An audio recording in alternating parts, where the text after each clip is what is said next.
Hey, what's up guys, and welcome back to another War Thunder tutorial video. Today we're going to be covering smoke. There's two main types of smoke in the game. The first you'll see is smoke grenades, which will help with concealment. Early BRs in the game, your commander will essentially throw it out of the tank, and at later BRs it'll actually have smoke grenade launchers, and this will help with concealment to help you retreat or attack if that's going to be your strategy. The other type is ESS, which helps concealment as well, but one very important thing to note with ESS is that thermal cameras will see through it. So going into our controls, if we go to ground vehicles and then weaponry, and we scroll down, we'll find smoke grenades and smoke screening. Smoke screening is that ESS that I was talking about. So let's say we were engaging this tank in front of us and we took a hit, maybe our breech is out or our barrel is out, but we could still move. A really smart idea would be deploying the smokes with G and then retreating, and make sure that you're not going to be straight in line still with where you used to be. So you're going to want to move to one of the sides, and if you wanted to as well, you can pop another smoke. I know we see this shed here, so we'll go behind this shed, and that is where I would choose to repair. That way you're not sitting out in the open, taking more hits, and this will actually give you a lot higher chance to survive. Now what your tank will also have is that ESS smoke with the Alt-G, and this is useful mainly for concealing a push for vehicles that don't have thermals, which is hardly any of them, but it can also be useful for concealing yourself for air-to-ground strikes. So a lot of laser-guided equipment might not be able to see through the smoke, so it might actually protect you better.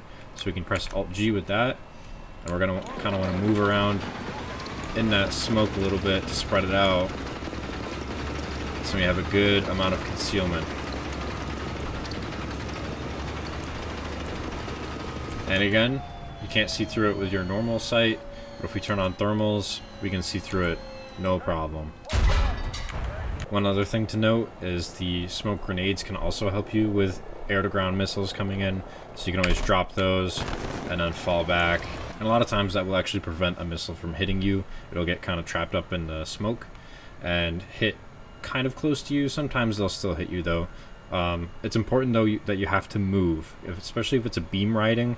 It'll just go straight through that smoke wherever they were aiming last, and if you're in the same spot, it will hit you still. And just one thing to note about the ESS smoke, try not to use it in your spawn or something like that. It's only going to piss off your team, and it's not going to help anybody, okay? Especially people that have a vanilla vehicle that don't even have thermals yet.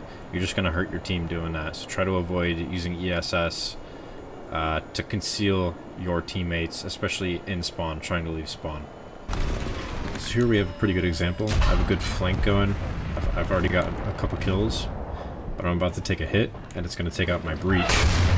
So right here I have no breach. I didn't realize that at first though, so I'm going to try to go and tag him. I'm unable to shoot, so I'm going to go ahead and drop smokes, and I'm going to look for a good point of protection for me to hide behind and repair.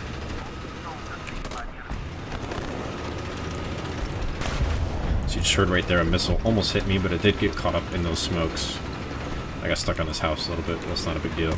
So I'm just going to drop back and repair, and then I'm going to be right back into the fight. Hopefully this video helps you learn how to use smoke effectively. Thank you for watching, and I hope I see you in the next one.